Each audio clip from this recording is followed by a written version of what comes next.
All you homeowners have unique needs. Some feel the need to paint their door a vibrant shade of blue. Others have the need to decorate their bathroom with fish, anchors, and other nautical items. And because each homeowner has unique needs, Geico helps you get the right coverage for your home and what's in it. That way, you get exactly what's right for you, even if your needs are unique. Get more with Geico.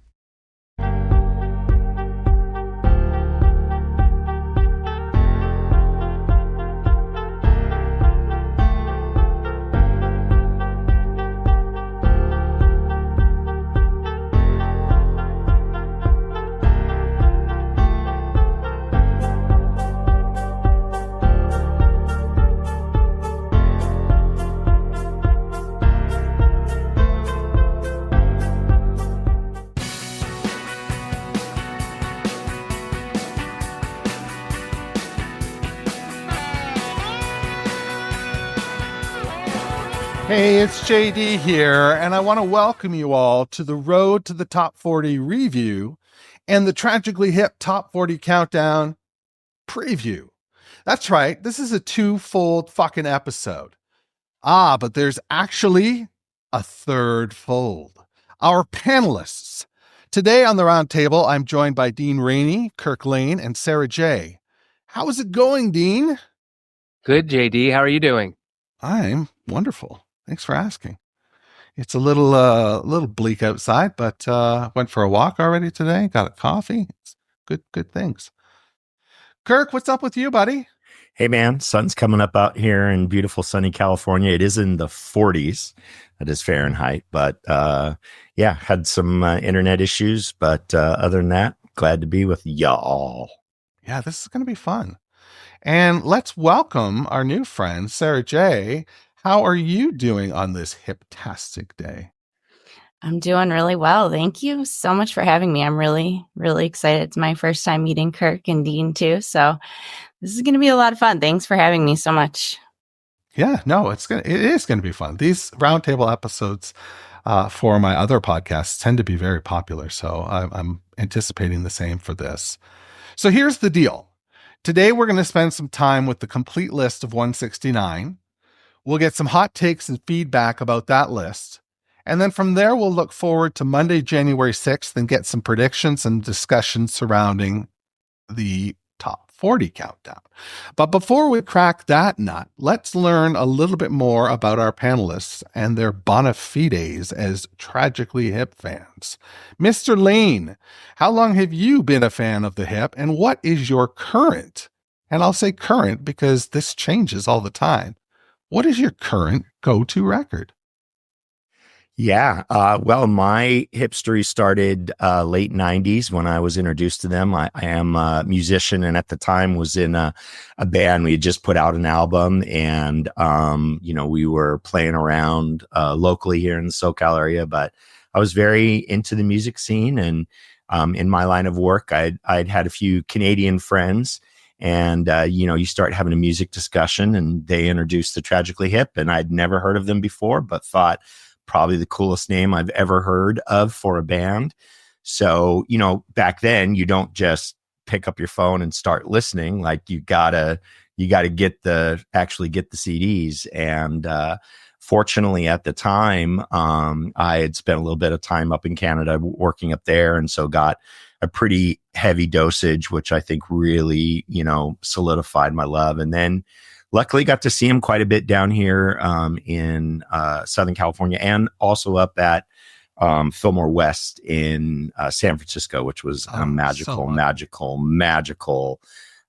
show. And unfortunately, I guess for the band, but maybe not after watching the docuseries, but fortunately for me, they played small clubs down here. So, I would see them in LA, Hollywood, Anaheim, and, be sitting next to the NHL players from the Ducks or the Kings, and, Canadian TV and movie stars and stuff. And you're just having a conversation with the hip and watching this crazy band. And so, I went on that ride for 7-10 years. And then, the last couple albums was like, okay, I'd put a lot of time and effort in and kind of moved away. at that point, but always loved them, and then obviously fell back in love with them with some of the podcasts that you put out, JD. So, and was lucky enough to be part of your Discovering Downey series, which was a lot of fun, and just helped me fall in love with the band. We talked about it on a couple episodes. It felt like every month you do a deep dive back into it while you're listening to the Gord Downey solo stuff, and just loved it. And so my go-to album, I think, always is Music at Work, because that's when I really, came in touch with the band. That is so wild for me to hear that, because that's as I was slipping away, right? So it's really fascinating to think that, I wasn't necessarily dropping the baton, but I was passing it along in theory. There were lots of other fans that got into it at the time, and we're going to learn from those fans in the Tragically Hip Top 40 Countdown, because every episode I sit with a fan and we talk about their history. So that's pretty interesting stuff. Sara J, what about your hip journey and your current go-to record? Well, I'm going to try to keep it in a short answer, because I'm still working on the episode that you and I are going to be recording on Saturday, so I don't want to spill too much. But for me, I was thinking about it. It was like 2006, 2007. And I like to say I'm geographically blessed.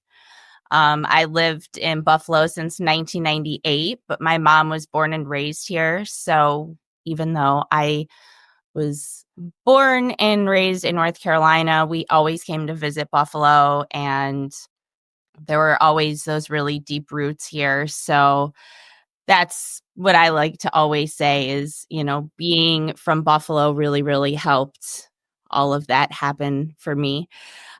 So that's a whole deep dive and long rabbit hole that we could fall down, the relationship and the never ending, intertwining of the hip and Buffalo, New York. It's really, really cool to find out more. As I've fallen back in love with the band, that's what happened with me. I've had kids and life and things, and kind of taken a different trajectory. And with everything that's, recently come out, and, thanks to the internet and everything else, it's been a really wonderful rekindling thing to happen, and perfectly timed with my personal life as well. It's just really, really awesome. And, meeting JD and all the things that we've talked about and everything, it's just been a really cool experience. So yeah, that's, I guess that's my short answer. And my always go-to album is In Violet Light. And I love what somebody said in the docuseries about how they were like, it's a phenomenal fucking album. And I'm like, absolutely 100%. Like, I don't remember who said it, but like, I actually finished the sentence like before he finished saying it and said the same thing. I was like, it's just a phenomenal fucking album. And I love that album so much. And I feel like it's such a Johnny album.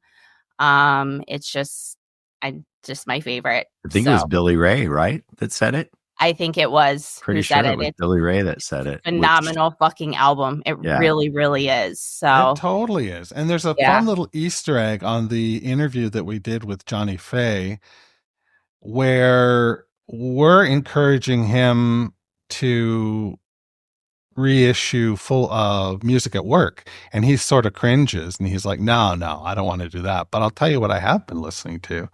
I've been listening to In Violet Light. And see, that is a great it's record. a Johnny album.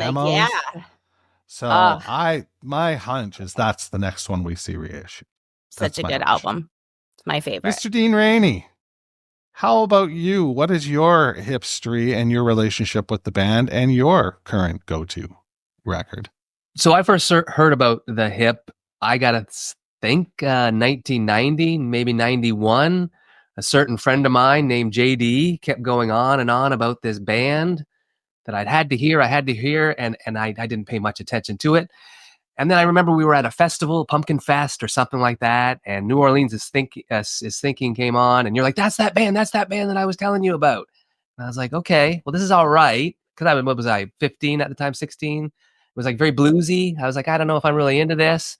But then just as we were going to house parties and bush parties and festivals and all that, like small town festivals where we are, heard a lot of Up to Here. And then just boom, yeah, just got sucked right in there with you. And I think we went hardcore on them there. Oh, yeah. And then Road Apples came out, and that just blew my mind because for me, I just always took to it. I have a video production company, I'm a filmmaker, and that album is just so cinematic to me. Like the lyrics are just, there's great storytelling. They just feel like mini movies. And so I was just drawn to that, and I was inspired, and we'd write short films and we'd come up with scenes to go with them. And so I was hardcore Hip fan up until Day for Night. And Day for Night came out. I was living in the US, going to film school down there, and was looking for anything Canadiana. And I remember I was waiting on you for months and months and months to ship me that CD down there. And when it came, I just listened to it nonstop. That was the year they were on the Saturday Night Live. And then when I came back to Canada, Trouble at the Hen House, Phantom Power, good albums. But then I started to sort of lose interest again around music at work. Or not lose interest, but just getting on to other things and other music and that. And then I moved to Asia, but I always sort of would keep tabs a little bit. What's going on, a few singles here and there, and a few, from In Violent Light and World Container and that. But I wasn't hardcore into the band the later years, just sort of on the peripheral there. And then obviously, meeting Kurt and talking with other people about the later albums, like, oh, I got to get back into those.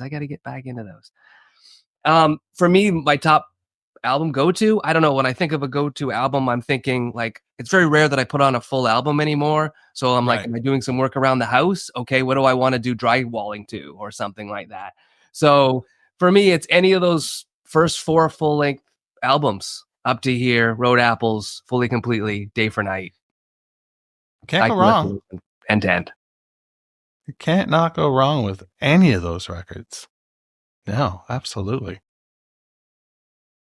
So let's get to the list. There's been a lot of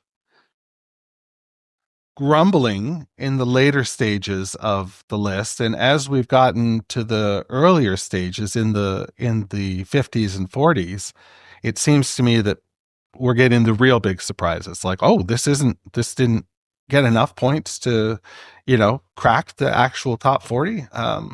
That's interesting to me. When I first reached out to people and asked for their top 20 ballots, I had no idea that I would A, get as many votes submitted as I did, and B, I did not have a clue that there would be as many songs receiving votes as they did. 169 songs received votes.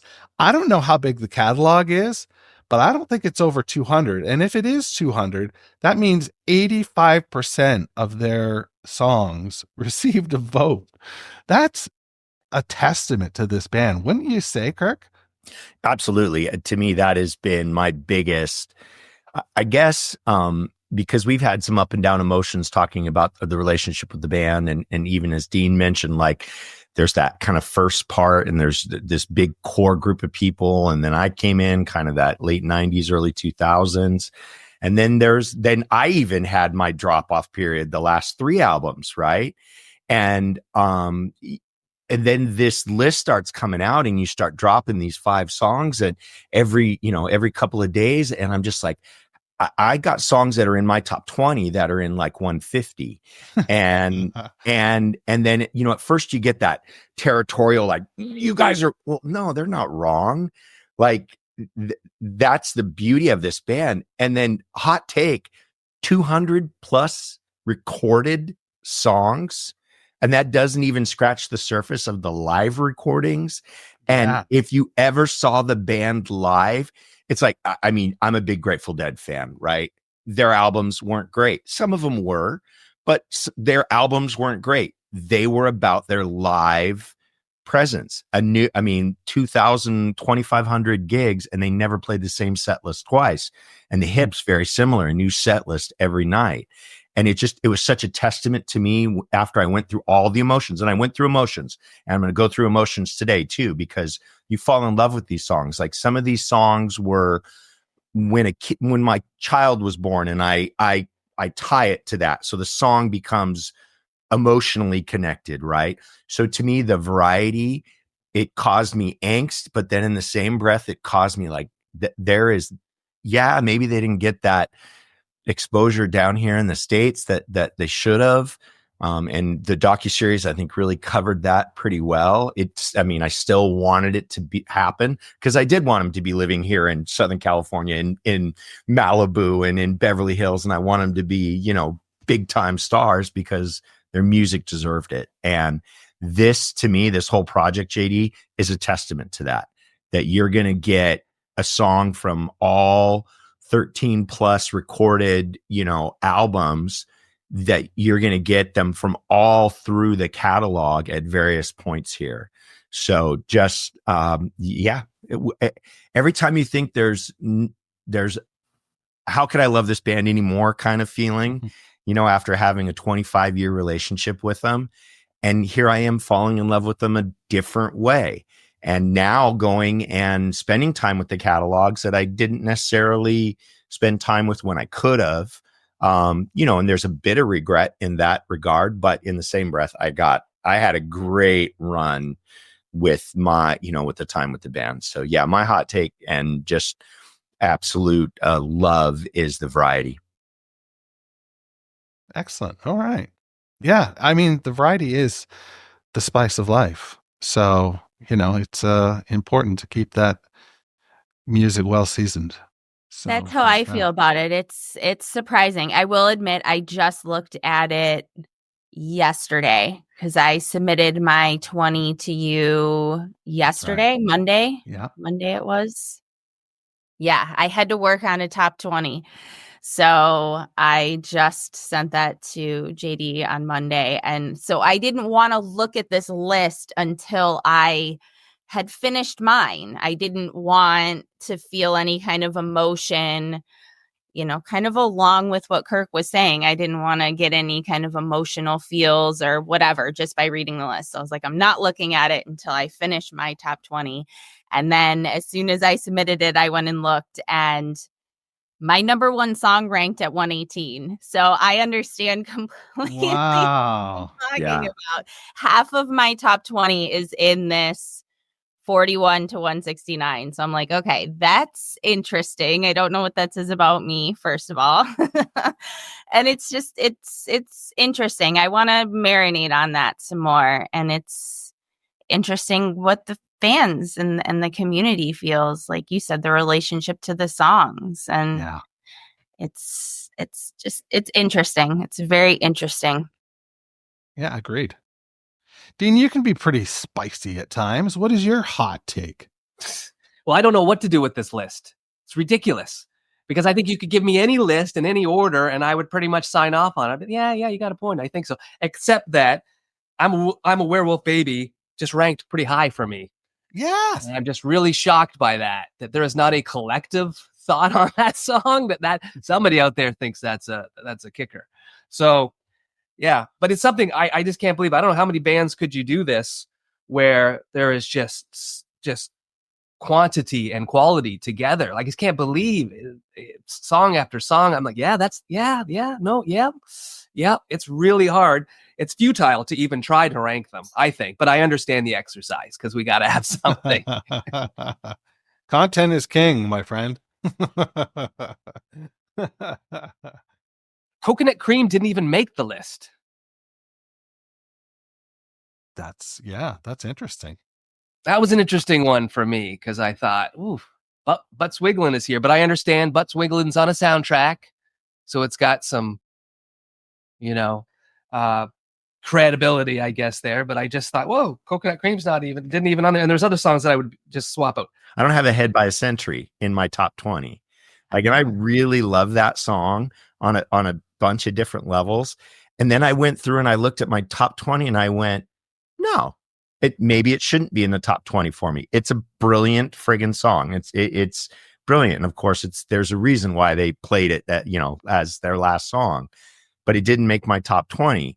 And so, but then I look at everything else that's in there and I'm like, no, that everything else that's in there deserves to be in there. It may fluctuate in as far as like, what is really my number one at certain times, but my go-to album's music at work. So my song's music at work. That's that memory for me of hearing that song, first time live and just being blown away by it. But I mean, the positive thing that we've scratched the surface, JD, like there's quite a number of songs that are in my top 20 that are past 100 and beyond, and that you could get, a band that has that type of variety. To me, I love it, because to me, I've always wanted that because of this list, because of my top 20, because of the top 40 that we're going to be able to see going through, all of next year. But this list here, again, 200 songs,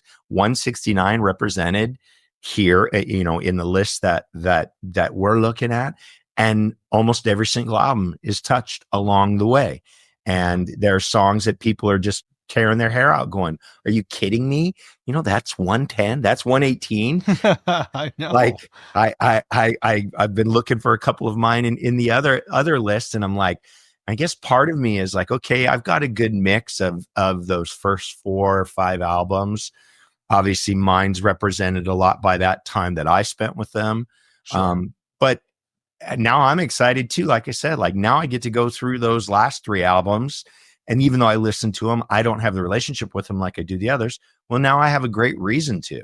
And especially with some of the cool connections that we got with discovering Downey, JD, and talking to some of the people that created, some of that music. And so now I feel like I have this insider's perspective to it that's going to draw that connection even further as a musician, as a Hip fan, as a Gord fan. And now obviously being a part of this project and just, I'm excited about the 40, but I also think I'm going to need to, do a pre-therapy session for it, because there's going to be some like, whoa. Yeah, I think so. For me, well, I do want to say it was interesting working on my top 20 list, because I had made a playlist for my Patreon subscribers and my community of music fans. And it was interesting to go back and look at that playlist that I made for them and how different it was from my top 20. And it was, approaching the assignment differently. When I'm giving this music to other people to digest, I want them to, I have an idea of what they're going to want and what they're going to listen to and what they're going to like. But then when you ask me what my top 20 is, I'm going to dig a little deeper and get into the music that I really, really like from the catalog. So, and pick my songs to do my top 20. So it took a little bit of time for me to come up with it. I don't know. My biggest surprise, I think, is just what's to come in the top 40. I feel like there's a lot of the catalog I feel like would have been higher ranked for sure. There's definitely a lot. And I don't know. I would love for JD to elaborate on what he said when I sent him this list.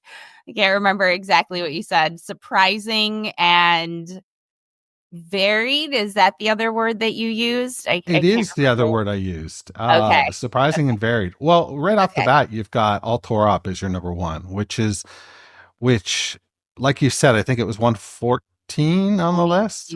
118, I think it is. It's 118. And then you follow that up with It Can't Be Nashville Every Night, which is also has also appeared on the complete list. And those are two songs, it's funny. I sent you that list, and then I've listened to them multiple times since then. And I had this same reaction like Kirk did. I'm like, these songs are fucking phenomenal. Like, absolutely, they belong in 1 and 2. Like, yes, I stand by my decision. Yes. Yeah, that is. Yeah, I just think you've got a lot of records represented here. You've got a couple. Well, not a couple. You've got like a B-side with Radio Show. You're Not the Ocean. You know what? That one snuck in last because I've, just like Kirk said again, like I've been going through the older or the newer albums. And I actually forgot about that song. And I had all these memories coming back from Canada Day and Sarnia and all these different things, and hearing that on the radio and just like, oh my God, I fucking forgot about this song. And it was just like this whole moment that I had. And I'm like, I have 1 spot left and this needs to go on that list. And it was just like this whole moment that I had. They're just each so phenomenal, and then collectively coming together and writing this music. And there's points in some of those songs where I'm like, oh my God, like this, like the bass is just so good. Like this song has to go on there because of that. And it's just like, it's just really special to go through and write that list. So I'm surprised. A great list, very like great range. I'm just surprised not one song from Up to Here. And if you think about artists, they have their whole lifetime to write that first album. That's their best album. It's the sophomore one. This band's different. They just get better and better and better. But I'm surprised there's nothing from that first album, eh? I thought about that too. Like when I sent the list and then I went back through the list again, and I actually even thought that to myself. I was like, wow. Okay. And I was like, damn. I was like, what can we rework here? And I was like, no, it's okay. It's all right. So it's funny that you mentioned that because I thought about that too. Yeah. Well, Dean, let's take a look at your list and get a feel for it. Which is like my list on a Wednesday. I don't know. I'd probably give you a different list on a Thursday. It's crazy. Of course. Love it. It's not but easy. I think you could look at do. my list and you could go, okay, he was a fan for this period. Yeah. You're Not the Ocean though, and Music at Work. So you Yep. I'll tell you, World Container, music. Sorry. You're Not the Ocean. Yeah, that single. I was in Hong Kong when I think I came across that one, or Jamie sent it to me or something. There wasn't all this streaming and everything. I had a little iPod and I played that MP3 and I just rode the bus and subway with that song. I said, that is a killer song. And I probably should have dove more into the album, but I just didn't get around to it. So before we move on, I'm going to put myself on the hot seat. And I'm going to share with you my top 20 list and see if you have any thoughts or feelings on that list. I'll pull that up for you right now. That is my list for you. These top 20. Wow. Unique, diverse. No Grace too. No Grace too. Wow. Yeah. Yeah. I love the song, but there's songs that I love more, Yeah, I'm surprised. And I didn't think there'd be so many other songs that would rank in the 20. I love seeing Tiger the Lion and World Container. Obviously, those are ones that are, near and dear to my heart. I love your top pick. It's a Good Life You Don't Weaken. I mean, we just did a recent post about how when they were rehearsing at the bathhouse, when they did that for the Juno Awards with Feist, which was just, wow. Gorgeous. This is a great list. Dark Canuck. Yeah, I should switch that out. Yeah. I wrote the Dark Canuck, but I meant the Dire Wolf. Which is still not in the top. Very different songs. They're still not in the top 40, both of them. 49 for Dark Canuck and 42 for the Dire Wolf. That one blew me away because Justin from Discovering Downey mentioned that in Violet Light, like those 3 songs that are together, I believe it's is it Beautiful Thing, Dire Wolf, and Dark Canuck? But so. It's just a brilliant combination of songs. We talked about the track listing, and that's those are just crazy. So it's good to see that, even if that wasn't necessarily the song you meant to put down, JD, like they're close and both are in my top 20. So it's funny sharing this. You feel like I can say this now. I had no problem sharing your list, but sharing mine, I feel so naked right now. I mean, this is a great representation. I mean, as I've gotten to know you over the year, JD, and to know your relationship and knowledge of the catalog, like I'm happy. I'll say that. Like, oh, this is great. Like, this isn't quote unquote greatest hits.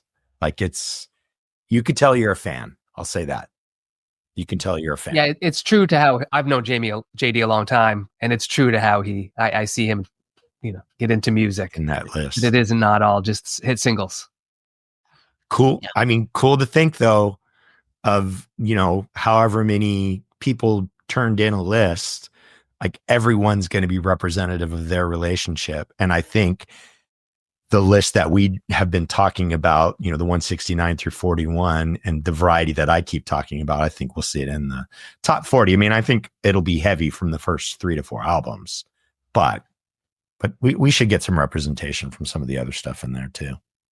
But shall we shift gears here a little bit and move into the top 40, unless there's anything else? Final thoughts on 169 through 40. I thought it was interesting that all 3 of our lists, Grace 2 was in like the top 3 of all 3 of our lists. Yeah. I noticed that. And I think we're going to find that in the top 40. Like, I'll be really, really surprised if Grace 2 is not in the top 3. Very surprised. Yeah. Yep. It's a concert opener, right? Yep. It's probably their number 1 opener. Yep. Saturday Night Live, the Live Between Us. And then anyone who's ever heard it live will never forget the feeling inside of them when they hear the kick start and then the bass Gord rolls in with that bass line. Yeah. And you could be done and walk away at that point. Literally hear the drum intro and the bass line, and that fills you to the point of, I'm good. One of the best bands ever. What I love about them is they are a rock and roll band, and a Canadian one. We're not always known for this, but they've got groove. Like for me, it's got groove, and it's so rare in a rock band. Yeah. I think that's their, bar bluesy background. Groove I get. And swagger for frigging days. Yep. And every single one of them separately. Of course, Gord stands out. And if you saw them live and you felt that passion, but every single one of them had their own niche in the band that they've said it without one of the 5, just as a different product. Not that it's not a good product, but the 5 of those guys and you heard it in the docuseries. You heard it when they talked about it at the book. It's like, we don't phone shit in. No. Like sore throats, we don't phone it in. It like they understood how important it was to get that out there. And how many times did they do a cross Canadian tour in a friggin' van? Like to not stab each other. Like that's insane. Absolutely insane. It was before phones and you had to have conversations with people in the car. You had no choice but to converse with each other. And then whoever's driving has very long. Yeah, whoever's in charge is in charge of what did they say? Someone was in charge of driving and someone was in charge of the music. So they would each have a different playlist, and they would, I love that. For sure. Well, and that's still true. Like, Gord Sinclair just did a video on Instagram. I think they shared it, and he was calling out Taylor Swift's ending her big ass tour that she's been on forever, was ending in Vancouver, and he was shouting her out and congratulating her on this massive tour that she did and all this whatever. And whatever your opinion of Taylor Swift's music is, you can't deny the tour and all of the things about it. You just can't deny that. And so for them to even still do that and then he was talking about going to see the local music, go and support your local musicians and everything. And so they're still doing that. And that's awesome. Calling out the little guys, go see the music and support the local venues. It's and they're sitting in with bands too. That's Like right. you're seeing that with the Trues. Yeah. Love Yeah. that. Yeah. Really great stuff. Yeah. So shall we, was there any other thoughts on the 169? Sorry, I've got it scrolling at the Well, bottom. speaking of the Trues there, I was going through the list last night and saw that Putting Down for Music at Work was 143. I'm like, Putting Down, that's a great song. It's and so fabulous. I thought it was such a great song. I thought, didn't they release it as a single? And then I Googled it and I'm like, no, but the Trues have covered it at every concert. So it's such a great song. And the Trues have made it part of their set list. And yet it's 143. I'm like, what's okay. Yeah. We're just delivering the goods here. Yeah, I know. This is just the messenger. That's right. But it's somebody had that song as their number one song or like for okay, quick question. 169, Super Farmer Nano Baby, that's a B-side. Yeah, it comes from the Fan of Power reissue. From the reissue. Okay, and it still had enough votes to get on at 169. It probably had one vote, like realistically. One vote more than Coconut Cream. There you go. Yeah, there you look go. at you. You are looking out for Coconut Cream. I was gonna say, can't we round this list out to 170? I'm like, we need to round it out to 170. So I'm on the petition. Does it not boggle you? Does it not boggle you that the brilliance of Gord Downey can write songs like Nautical Disaster and all these wonder ones, but also I'm a Werewolf Baby and Coconut Cream? Like, yeah. and then Dean, the Discovering Downey podcast, like he's got a whole nother 8+ albums that are as brilliant as the Tragically Hip stuff. It's like it just didn't get the attention, right? But friggin' masterful. Hey, if you haven't listened to Discovering Downey, here's a plug here. Listen to it. Because I like everybody else, I wasn't that familiar. And I was a little bit like, what's he doing? What's he doing going off on soul? Is he going to be all artsy fartsy now? Is he going to be so self-indulgent that I can't enjoy it? And it's not. Like, just listening to the podcast. There's some great music there.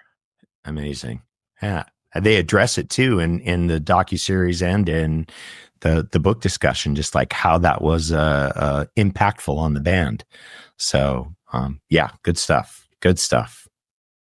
Speaking of good stuff, we are winding down the list of 169 right now. You can see Vaccination Scar, the title track of our song, at 66. Tiger the Lion, something I'm really into, 65. Inevitability of Death, 64. So it just keeps getting beautiful crazy. Thing. And it's going to get crazier as we move into the top 40. So let's do that right now and take a quick preview of what that top 40 might look like. Dean, you've seen 169 through 41, so you have a pretty good idea of where things, which songs are going to be in the top 40. You have a, relative. It's hard. This is a lot of songs to really remember. hard. There's 169 songs. No, I don't. It's a blur. I'm sorry. It's a blur of great music. We've agreed on Grace 2 is there. Yeah, that's right. Words were important to Gord. You can not only garner that from the work from the Hip, the solo work, but he also did poetry. He has books of poetry. So words were really important. Always carried around a notebook and always had his 4-color pen. His brother Patrick brought one of those when they came to our event, and it was very touching to see it. Oh, did you? Oh, nice, JD. Patrick gave me that. Yeah, I love it. I keep one in my folder as well. But the words are brilliant. The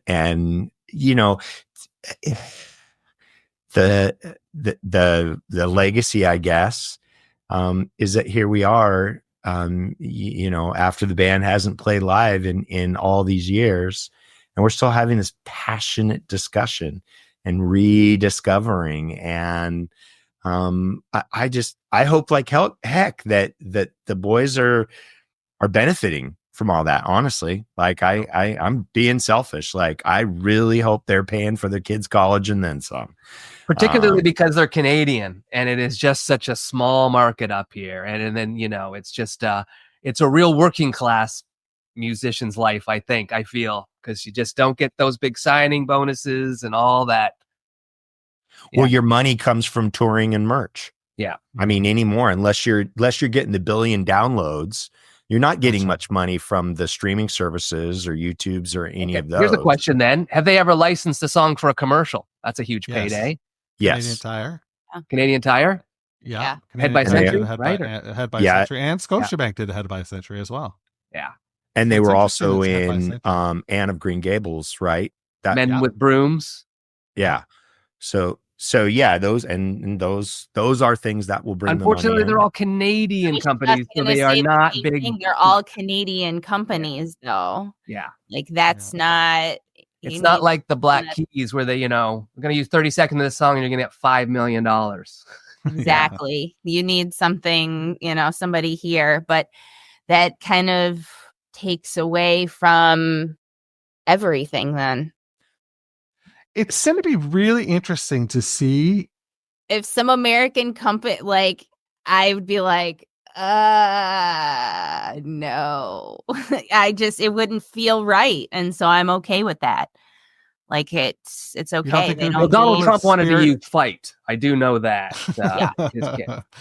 If Spirit used Silver Jet going forward, Silver Jet, or Freak Turbulence. Yeah, I think what's going to be interesting is we're recording this before it airs, obviously. Well, we're definitely not recording it after it airs. But I'm really curious because I think based on my download numbers and just based on conversational things, it's within our cohort, of course, but I feel like they're back in the zeitgeist. Maybe zeitgeist is too big a word, but with the doc and with the book and with the 40th anniversary, I feel like they're on the tip of people's tongues a little bit more than they were even when we were years ago. When we were in Toronto at the event, they had the race going on where they had a car and that's right. And they were all there. I mean, so they're doing promotional things as well, also, like if you're following them, they're on a variety of different podcasts and interviews again. And they're also very active, individually in their music, right? Paul's been touring recently.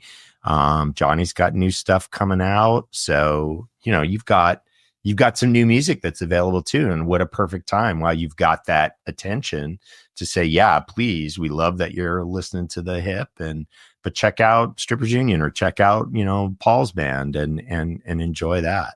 So that to me, I love that. And I agree with you, Sara. And I was going to say, like, if I'm very passionate still about my angst that they didn't get, in my opinion, the credit and the attention they deserved in the United States. Right. And I've had held that for decades. And it's anybody who will listen, like if anyone even remotely close knows, I'm just the fact, and this is wrong of me, but if they're from Canada, you like the Hip, and then and typically it's a yes, and you get into this beautiful conversation, but that's not happening with the normal conversations, right? Like other bands are, like we talk about Taylor Swift and they deserve it. And that's all great. But I wanted to have those discussions with the Hip about the Hip. And now they're, back on the tip of our tongues, which is great. Yeah. But now watching that docuseries and I will echo what you said, Sara, like as much as I want them to do well. And I think they're doing well enough to be good and taking care of, their bills and all that. Yeah. But to see everything that happened with the whole Tower Records and you just like, I saw that and my heart and body and soul sunk. I was dead for 5 minutes knowing that would have been the catalyst, in my opinion, to that. Well, I don't want to say maybe superstardom, but stardom enough in where it could have been an Alanis, it could have been Shania Twain, it could have been Bryan Adams, it could have been a major Canadian rock band that got the rush, Bare Naked Ladies, just those that got that prominence down here. They were there, and they didn't because they had a reason, and the reason was we're not the hip unless we stay true to. That's right. They didn't compromise. And then No. I died when Sam the Record Man did what they did to them. And then I what just they thought, did. do not have any loyalties to anybody in this business, because Yep. even when you think your homegrown local record store is going to have your back, no, there's some schmuck in the publicity department looking for clickbait. And that's a days. tough thing to learn working in this business. I have my own stories of learning that lesson, unfortunately, working in the music business. So it sucks. You're just like, oof, really? Okay. Yep. I see where we stand. Okay. But that's something that I really respect about them, as a band, is that they have always stood for what they wanted and their morals and what felt right and what it meant to them. And I really respect that on a lot of levels. Well, for me, I was just like the relentlessness of everybody asking, why aren't you big in the US? I mean, we're talking 10 years. That was a national conversation, right, Jamie? When we were growing up, it was it must have been so tiresome. It must have been just so, how do you just keep moving forward and ultimately not get what everybody else thinks you need to get? It just made it so tough, and to just keep on making great music and doing what you need to do. We shouldn't have asked that of anybody, but that's how our societies work, especially as Canadians. Kirk, we didn't have that issue here. So it's funny for me to hear that from other people, or even when I've, introduced this band to my friends, people that have no idea because they live in the Midwest, or they live in Florida, or they live in Texas, or all of my community is just all over the States. And it's so funny to me because that's just not an issue here in Buffalo at all. Like, there's bumper stickers everywhere. We had a whole discussion, like the town ballroom here, iconic Buffalo venue. The marquee is literally a full band picture of the Tragically Hip from when they were there for 2 nights in 2007. So we have this Buffalo theater here, and it's like outside. I mean, it's a big deal here. And so it's funny to me. It's like, we don't have that issue here at all.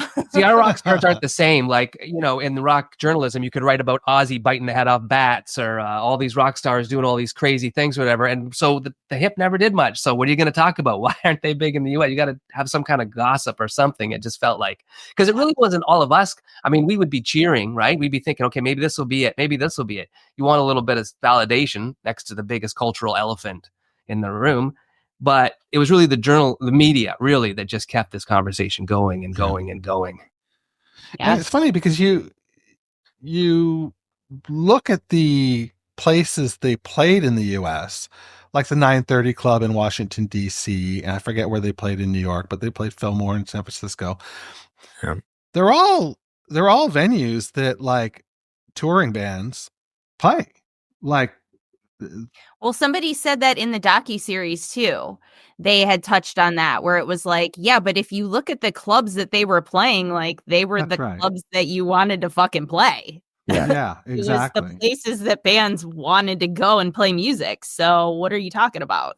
Right. Like, if we're going to go to the States and play, then we're going to go to the States and play the cool spots. Like, but here we are, and they didn't. And it's okay. But they had their, they had their brushes. They opened for the Who. They opened for the Stones. I mean, they opened for some of the biggest acts that are out there. The thing that I was going to say,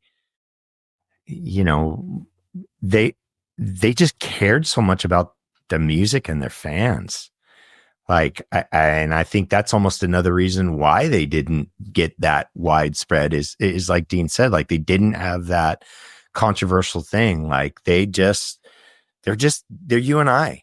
And we didn't even know they didn't get along until this documentary. Right.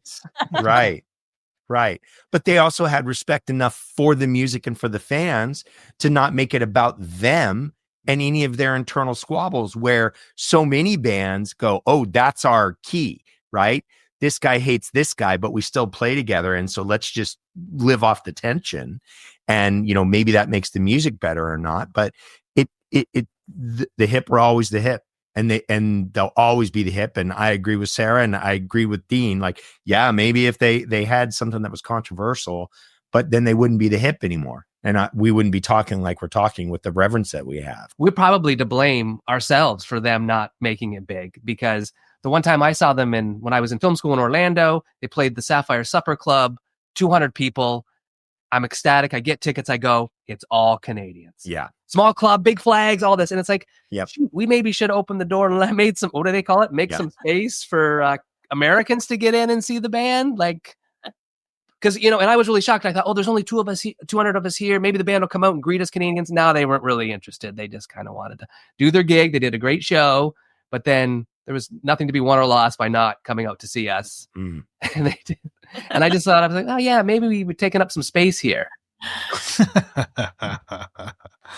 Picking up on some of what you said, I think they did leave us with a beautiful legacy and a beautiful catalog. And this project is really going to celebrate that. For the 40th anniversary of the Tragically Hip, we're going to count down 40 of their classic songs, and we're going to really get caught up in that and enjoy that. But I really think the hook of the Tragically Hip Top 40 Countdown is that I get to sit with somebody and learn about their experiences and what they've felt when they've listened to the music. And that is really, to me, that's just absolutely great. So that all starts on January 6th. That's the Tragically Hip Top 40 Countdown. And we're really looking forward to that. I want to thank you guys so much for joining me today. But before we bid adieu, I'm curious if you have any plugs. Dean, do you have anything you would like to plug? Yeah, you can check out our Rainey Media TV YouTube channel. We put a whole bunch of content up there of web series and TV shows that we produce. And also you can see our tour of, and also you can see our Tragically Hip tour of Kingston. When I went with the Discovering Downey guys to Kingston and we checked out a whole bunch of hip hotspots. That video's up there. Help me get it over 1,000. Is that like 968 or something? Kirk, how about you? Yeah, I'll piggyback off of that. Please, if you have not listened to any of the Discovering Downey, we ask that you do, and I think you'll be pleasantly surprised at some of the insights, but specifically and more importantly, listen to yourself some Gord Downey solo albums. I don't care, pick one, any one of them. You'll get pulled in. So definitely check out the Discovering Downey. I do a couple other podcasts. I'm really involved in my local theater down here, my family and I. And so we started a podcast called Steps to the Stage that's got a pretty good following for a community theater podcast. So check that out. Just started a new project called Soul Sisteries, which is a mental wellness podcast, and two amazing hosts, two sisters. That's the Soul Sisteries. We're about 3 or 4 episodes in. We just dropped today, which obviously when this released will be long ago. But special guest today. So that's on the podcast side. And then Kirk Lane music for my solo acoustic stuff, and playing a little rock band called the Darryls. My name's Larry. This is my brother Daryl, my other brother Daryl. So if you get it, you get it. If not, thank you. And if not, fuck you. Yeah. You're too young. There, Jay. You have some stuff that you want to plug, and you also have some news that you want to share about our relationship and where Duvra podcasts and such and DATC media. Relationship, what's going on? We have all sorts of things, but you can find everything at datcmediacompany.com, all the podcasts, the Patreon, the YouTube channel, all the things, just datcmediacompany.com. JD and I are working on a lot of very, very cool things. I don't know if we're totally ready for a full announcement, but We got to keep them waiting. we don't want to give away too much, but we have some stuff coming right in the beginning of 2025 when this starts airing in the beginning of January, and moving forward with some other really cool projects I'm excited about. So yes, we are scheming a lot of very fun things, and I'm excited and really looking forward to taping my sit down for my guest appearance on the Top 40 Countdown this coming Saturday. So that's going to be fun as well. So yes, everything at datcmediacompany.com. Excellent. Well, the next time we get together to do a roundtable, there'll be 3 different panelists joining me. And if you would like to be one of those panelists, please send me an email at ttthtop40@gmail.com, or we're available on any of our socials at ttthtop40. And that's what I have got for you this evening as we talk about the list of 169, and we also contribute to the hype surrounding the Top 40 Countdown. I hope you're ready for it. It begins January 6th, and we're going to have a lot of fun with it. It's going to be a great deal of fun. So stick around and enjoy that. Make sure to subscribe, rate, review the podcast, share, and support us, and we'll go from there. Thank you so much, and we'll talk to you real soon. Pick up your shit. Thanks for listening to the Tragically Hip Top 40 Countdown. To email us, send an email to ttthtop40@gmail.com. We're social. Find us on all the socials at ttthtop40.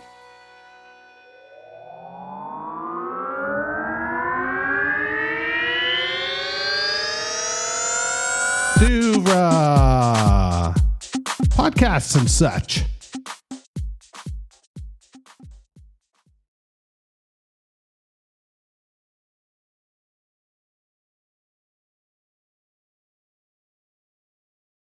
All you homeowners have unique needs. Some feel the need to leave up holiday decorations year-round. Others have the need to use their garage as practice space for their new metal band.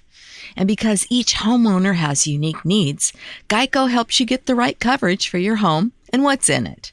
That way, you get exactly what's right for you, even if your needs are unique. Get more with Geico.